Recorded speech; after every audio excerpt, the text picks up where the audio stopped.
Unless you've been living under a rock for the last several years, someone has probably tried to tell you that when it comes to attracting women, value is everything. And further, a lot of these same people have probably tried to tell you that value is related to very tangible things like your height, your jawline, your job, your bank account, your car, stuff like that. This is an inaccurate worldview. And if you believe this way, it is probably tremendously hurting your ability to actually attract women. In this video, I'm going to explain to you what value actually is, and it's much more than looks, money, status. Let's get into that right now. In order to illustrate to you what value really is and how it works, we're going to play a little game. It's called Who's More Valuable. Basically, I'm going to give you a series of trick questions. Ready? Here we go. Question number 1. Who has more value, Bill Gates or Cristiano Ronaldo? Question number 2. Who has more value, a computer programmer with a stable, introverted job or a broke club promoter who doesn't know where his next meal is coming from? Question number 3. Does the Pope have value if you're looking at him through the eyes of an atheist? Question number 4. Which has more value, a diamond or a glass of water? And does it depend how thirsty you are? So hopefully, as I was asking those questions, you formed an opinion on which you thought had more value. At the end of this video, I'm going to give you my answer to how I would assign value in each of those kind of trick category questions. In order to do that though, I want to give you a few models for what value really is. At the start of this video, we started off with the typical looks, money, status, how much is in your bank account, how tall are you, what's your jawline look like, that version of value. And the question is that really value? And the answer is yes, but it's only 1/3 of the picture. There are 3 different dimensions of value, and that looks, money, status conception only encapsulates one of those 3 dimensions. And in a practical sense, the 3 dimensions are multipliers of each other. So if you have the looks, money, status value and none of the other 2 dimensions, you in practice have very little realizable value. But if you had that form of value along with the others, you could have a ton. So how am I defining that form of status, and what are these other 2 dimensions I'm talking about? This looks, money, status model is actually a shorthand for one dimension of value that I call absolute value.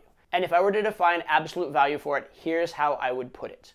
Absolute value is how much influence a particular individual could have on the world in mass. So something like having more money gives you more ability to influence the world because you can use that money to get things done. If you're better looking and people respond better to you, you have more ability to leverage that to get particular things done. If you have more followers on social media, you have more eyeballs on you, and therefore any individual thing you do can go wider and have more impact than if you had fewer eyeballs on you. But this is not the only form of value. There are, like I said, 2 more dimensions. So aside from absolute value, which we just talked about, the next form of value I want to talk to you about is what I call relative value. And relative value is probably the single biggest thing I talk about on this channel.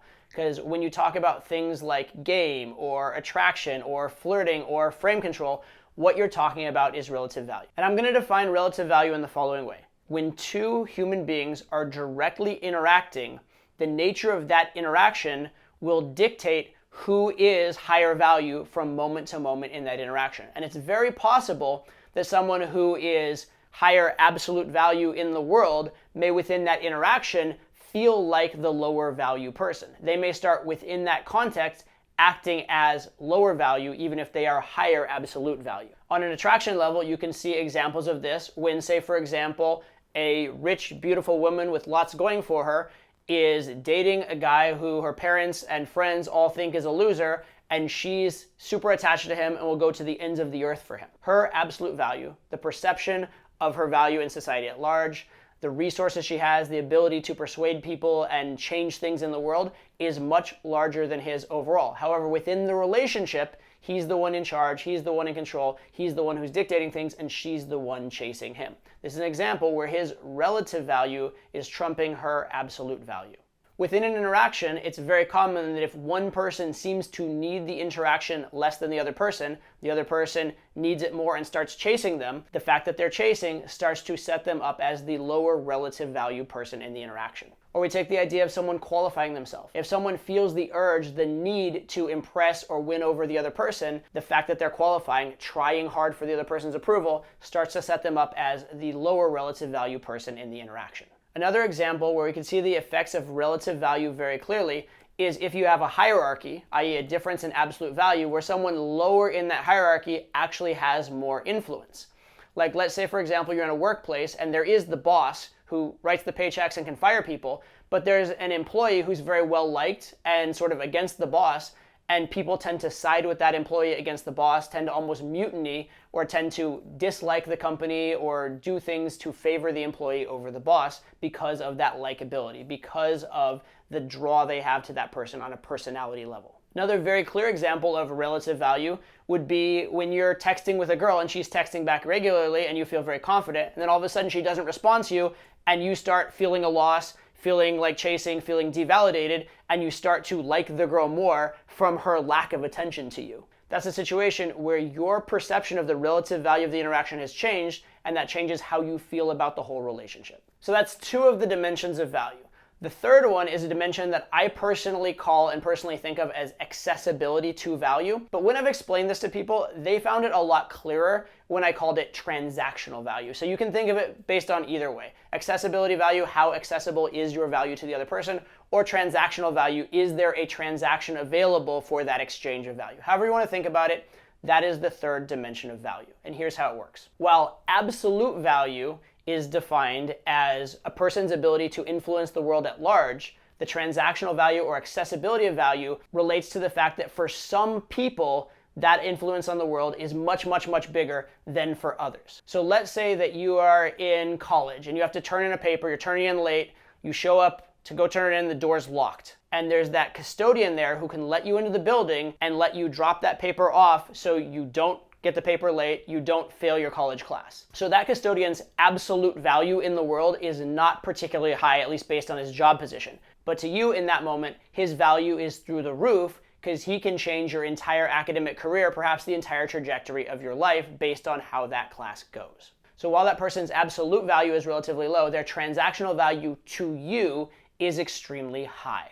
Or let's say, for example, someone is an outstanding artist, but I personally don't care much about art. To me, their transactional value might be quite low. But to someone who centers their whole life around art, who loves it, and it's what they live for, that person's transactional value might be through the roof. They might see a ton of value in that particular person. Or say when I was in college playing soccer and my dream in life was to be a professional soccer player, the opinion of my college soccer coach meant a lot to me.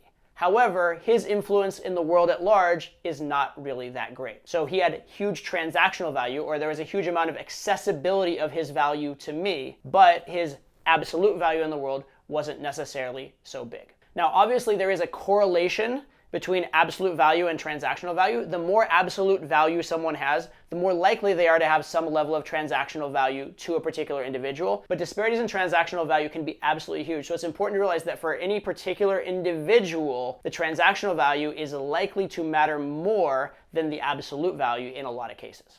So hopefully those explanations make a lot of sense to you and you're very clear on what these three dimensions of value are. However, from experience explaining these things to people, sometimes it takes a little bit for someone to get their head wrapped around these ideas. So I'm going to give you a couple different alternate ways of looking at this, which hopefully will make it even more clear to you. If it helps, you can think of absolute value as this person has value. Relative value as this person feels like they have value when I interact with them. And the transactional value or accessibility to value as in there's a connection between me and their value. If that helps, great. Another shorthand way of labeling this, if you like, would be to call absolute value resume value, to call relative value emotional value, and to call the transactional value a flow of value. That is, the value can flow from one individual to another.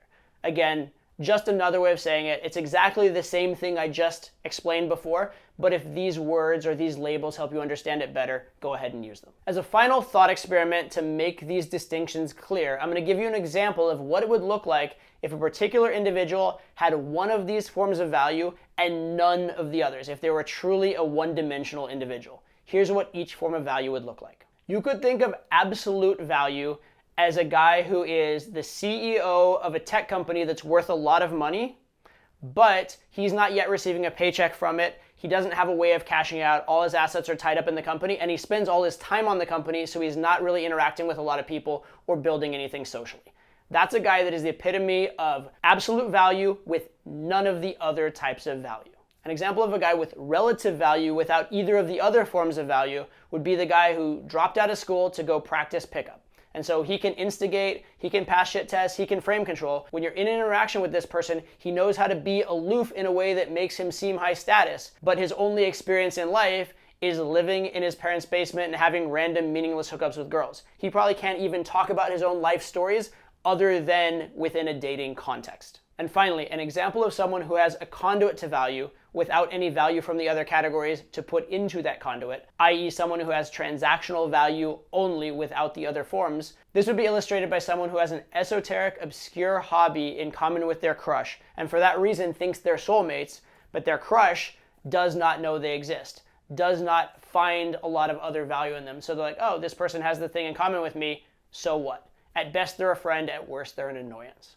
Now, I want you to think of these three dimensions as multipliers of each other. If someone possesses one dimension without the others, or even two dimensions without the third one, they are hollow or shallow in terms of their ability to have an influence on another individual. So someone with a lot of absolute value can absolutely influence the world through maybe money or resources, but their ability to influence an individual directly is impacted negatively by the fact that they cannot establish value within the interaction with that individual. The individual might think, yeah, that person's rich, but they're a loser. It also will be impacted by the lack of relatability of their value to that individual. So it's very common that if you're already strong on one of these dimensions of value, creating an incremental increase on that dimension may have very limited returns in comparison to opening up a whole other dimension for yourself. If you're already rich, becoming 10% richer is probably going to be a lot less effective in improving your life than creating the skill of showing value in a direct interaction with people or having more relatable ways through which to confer that value to other people. If you are charismatic but broke, putting together some resources to put you into some better circles where you can meet the type of caliber of people you want to meet and you can have more influence through that will probably show better returns than becoming 5% more charismatic. So hopefully that model makes a lot of sense for you. But before we end the video, I want to get back where we started and answer those original trick questions now that we have the model to guide us. So question number one, who has more value, Bill Gates or Cristiano Ronaldo? This one's actually kind of a close call because Bill Gates has a lot more money and resources and he could buy and sell any team that Cristiano Ronaldo's ever played for. He could probably sabotage Cristiano Ronaldo's career and whole life if he wanted to. But because Cristiano Ronaldo has a huge social media following, and because people relate to him in a much more emotional way than Bill Gates, it's very close. Even though Bill Gates' absolute value is many, many, many times as high as Cristiano Ronaldo's absolute value, because of the relative value that Cristiano Ronaldo has, and because of that accessibility to value that's present for him that isn't present for Bill Gates, even though I don't know net worth, maybe Bill Gates is worth 100 times as much as Cristiano Ronaldo, it's debatable whose actual overall value is more. Example number two, the responsible, well-off computer programmer or the broke, starving club promoter. Again, this one is kind of debatable. The responsible guy with the good job obviously has more absolute value, and especially if he's leveraging his skills through computers, he can probably have more overall influence on the world. However, on a person-to-person basis, probably a lot more people feel more strongly and feel their life is being directly influenced by the club promoter guy. He probably has a lot more women in particular that are feeling deep emotions for him. He probably has a lot easier time sleeping with women, partly because of his value and partly because of the fact that he's around them in his day-to-day life than the more well-off computer programmer does. And so this is an example of one person having a huge skew towards absolute value, the other one having a huge skew towards relative value and maybe a bit of accessibility of value. And you can see they kind of match off. If anything, in terms of influence directly on other human beings, the club promoter might actually win, even though he's clearly lower absolute value. Example number three, the trick question of, does the Pope have value to you if you are an atheist?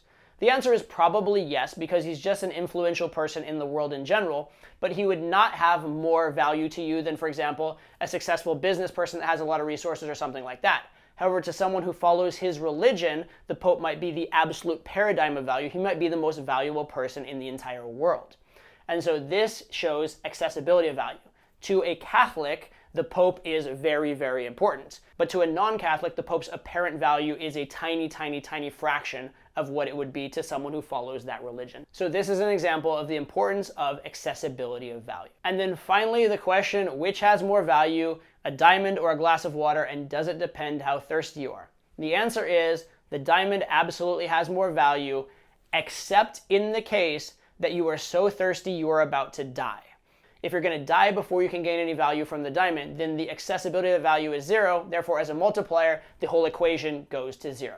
So in that extreme case, the glass of water is worth more because the accessibility to the value of the diamond becomes 0.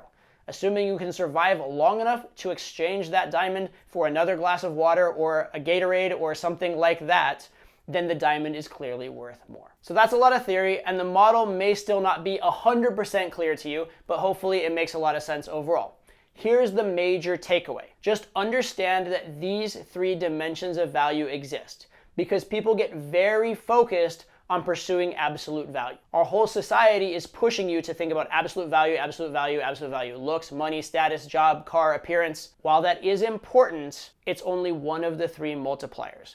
And if you are shallow in those other 2 dimensions, you're not getting anywhere near what you could out of life and influence and happiness in the world as if you were to balance it out and get more of those other metrics. So think about value not just as how much money do you have in the bank or how good looking you are. Think about it in terms of how do I influence other people in my direct interaction with them, and also how much can I influence other people because we have things in common, things we can relate about, things that other people directly care about in common with me. Also, in particular, relative value, that value that you have in a direct interaction with a person, is one of the least appreciated and least studied forms of value, but it's literally what I do throughout this entire channel. So check out all of the videos I have. Also, if you were to search through this channel, you'll find plenty of other videos on value as well. It's a fascinating topic, and the more you learn about it, the better your life will become.